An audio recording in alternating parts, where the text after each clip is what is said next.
With the rise of Hitler's Nazi Party in the late 1930s, making life increasingly dangerous for Jewish families in Germany, a movement called Kindertransport takes hold.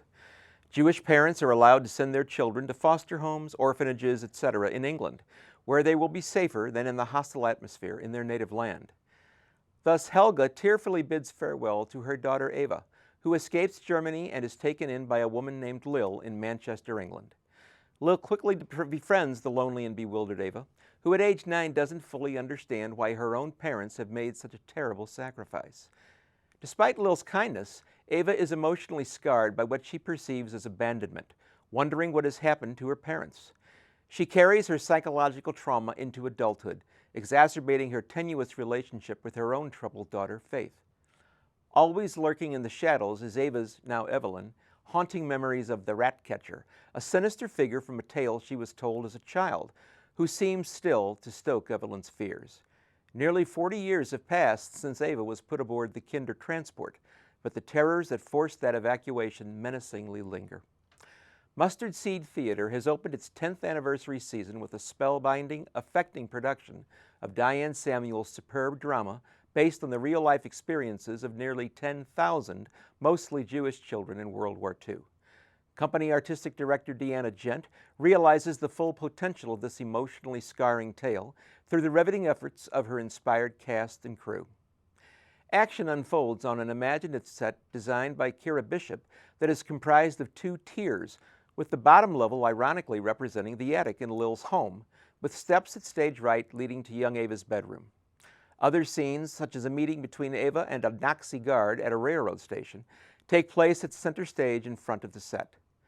Zoe Sullivan's sound design, including a flute for the venal rat catcher, hauntingly conveys various scenes.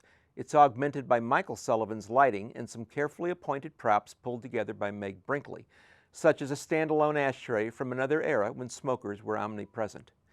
Costume designer Jane Sullivan effectively adorns the women in simple outfits from the 30s, as well as Evelyn's and Faith's more modern look for the 70s.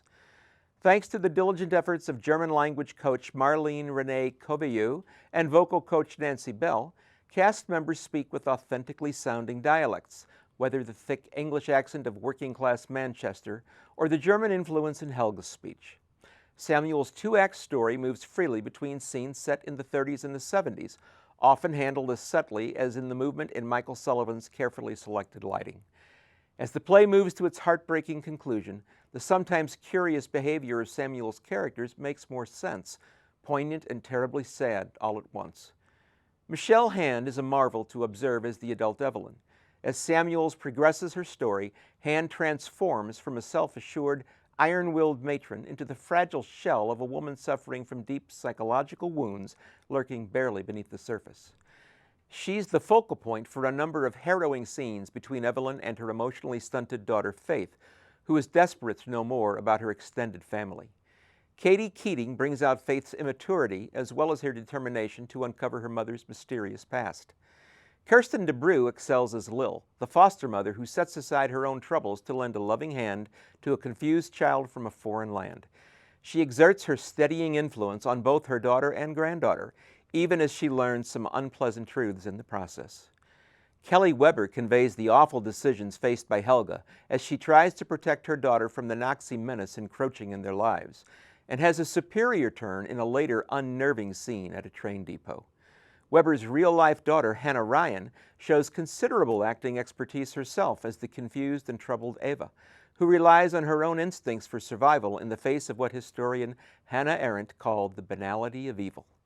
Brian Rolfe brings nicely etched portrayals to a number of minor male roles, from an act of random kindness by an otherwise unfeeling Nazi guard, to the scary hostility of an English working-class stiff, to the physical representation of the fear-inducing fictional rat catcher. Gent has a knack for presenting the heroism of everyday people placed in extraordinary circumstances, and carefully sets up her audience for the shocks that await in Samuel's tightly crafted story. Kindertransport serves as a sobering history lesson as well as a realization of how fragile anyone's happiness can be. Very true and very well said.